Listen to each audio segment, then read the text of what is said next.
Hello guys, at nandito tayo ngayon sa C3H at yan, ito si Kilay, yung ating motor na Aerox version 2. Then yan, napakadumi na yan guys. Yeah, kaya tayo guys pumunta dito at syempre para kakabitan natin siya ng mini driving light. At ito nga si paring Kimpoy, siya yung mag-aayos at maglalagay at magwa-wiring ng ating mini driving light. At dito na rin tayo guys bibili ng mini driving light natin.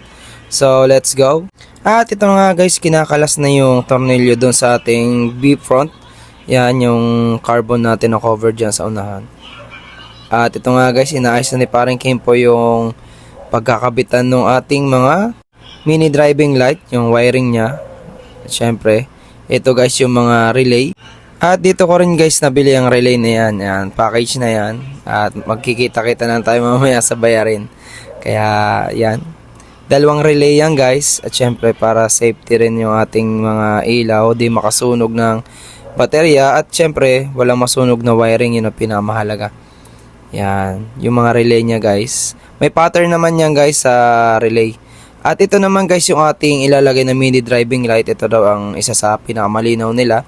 Itong DKR na syempre Roadster na mini driving light. Yan, napakaganda sa box pa lang, napakaganda na. Yan, and 4 wires siya guys. Yan, single color white, single color yellow at syempre yung dual, yan, high and low.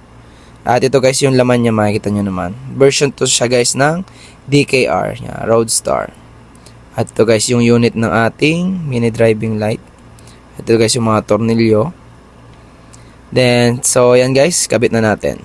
At ito nga guys, syempre yan, tinesting muna ni paring Kimpo yung mga linya. At yung ilaw kung gumagana ba. Yan, para mahalaga na alam niya yung kung alin yung high and low. At yung color yellow at white dyan. At yung syempre yung dual. So let's go guys. Yan.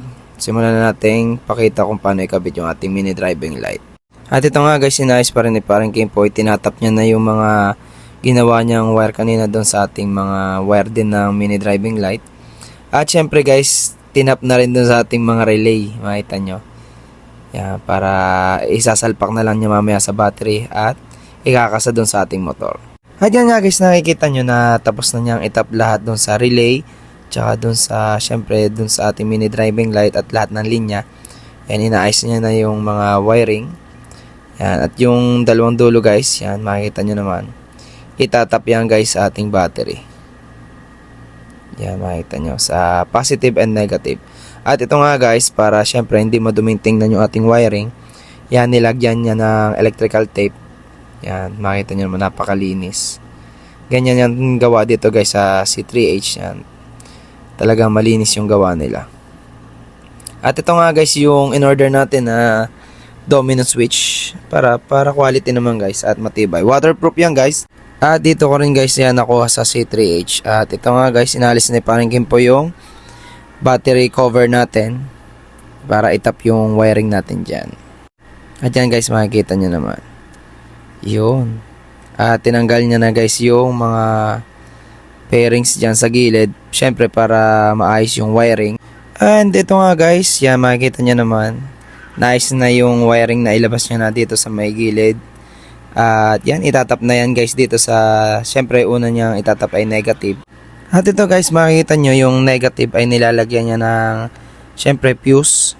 Makikita nyo para syempre safe pa rin yung ating wiring. Yan. Kung may maglapat man o mag-grounded na wire, ay syempre puputok yung ating fuse at hindi magre-rekta doon sa battery, hindi maapektuhan yung ating battery.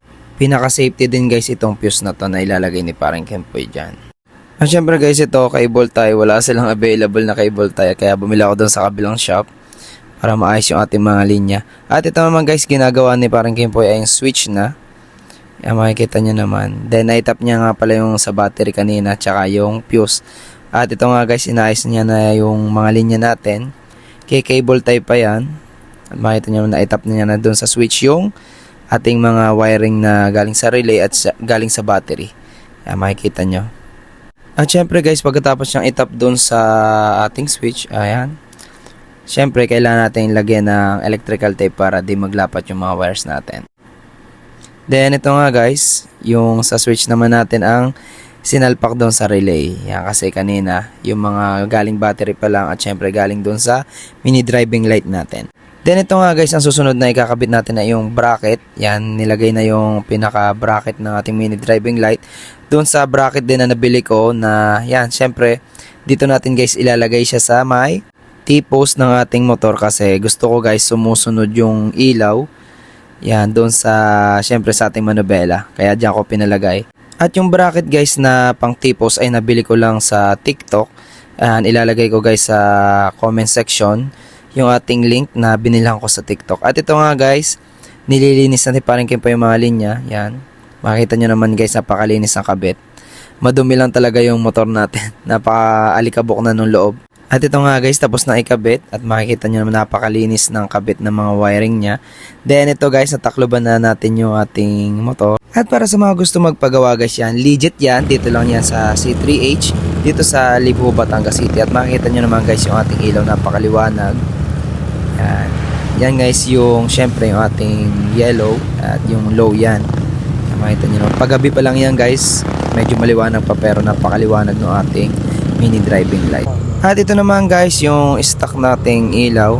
Yan, makikita nyo, bubuhayin natin yung low, yung yellow nya.